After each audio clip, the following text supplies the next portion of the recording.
देवापुढे रडल्याने काय होते? देवपूजा करताना डोळ्यात पाणी येणे, अश्रू येणे काय असतात संकेत? देवापुढे रडल्यामुळे नक्की काय होतं याबाबत तुम्हाला काय माहीत आहे का? फार कमी लोकांना हा अनुभव आलेला असतो की देवापुढे गेल्यानंतर त्यांचे डोळे पाणावतात, आपोआपच डोळ्यातून पाणी वाहू लागते, हुंदके येतात, लोक रडतात, देवापुढे नतमस्तक होतात. मित्रांनो, अशी परिस्थिती तेव्हा येते जेव्हा संपूर्ण जग हे मोहमाया आहे हे आपल्याला समजतं. आपण ज्यांना आपल्या जवळचे समजत असतो, आपल्या प्राणाहूनही जे आपल्याला प्रिय होते, ज्यांच्यावर आपण जीवापाड प्रेम करत होतो, अशी आपली पत्नी, आपले पती, आपले आई वडील, भाऊ बहीण, आपली मुलं, आपल्या रक्ताची माणसं जेव्हा आपल्याशी वाईट वागतात, म्हणजेच आपण त्यांच्यावर जीव ओवाळून टाकलेला, तीच माणसे आपल्याशी संबंध तोडतात, आपल्याला दूर लोटतात, आपला द्वेष करतात, तेव्हा आपल्या लक्षात येतं की ज्यांच्यासाठी आपण हे जीवन खर्ची केलं, ज्यांच्या सुखासाठी आपण झटलो, ते आपले कधीच नव्हते. आपला फक्त तो परमेश्वर आहे, ती विठू माऊली आहे. आपण सर्वांना विसरून देवापुढे जेव्हा रडतो, नतमस्तक होतो आणि देवाला म्हणतो की हे देवा, तुझ्याशिवाय मला कोणीच नाही, हे विठू माऊली, तुझ्याशिवाय माझं असं कोणीच नाही.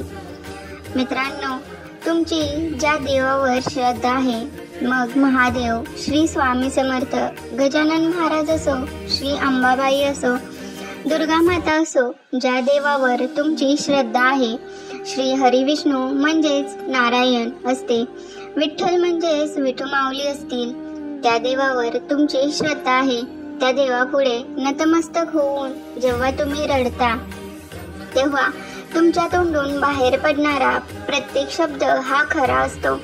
त्या बोलण्यामध्ये, त्या प्रत्येक शब्दांमध्ये फक्त सत्य असतं, खरेपणा असतो. हृदयातून बाहेर पडलेले शब्द खरे असतात. मित्रांनो, असा अनुभव त्याला येतो तो जो त्या विठू माऊलीशी, त्या परमेश्वराशी, त्या देवतेशी एकरूप होतो. जणू काही विठू माऊली आई म्हणून आपल्याकडे पाहते आहे आणि प्रेम भावनेने पाहत आपल्याला शांत करते आहे.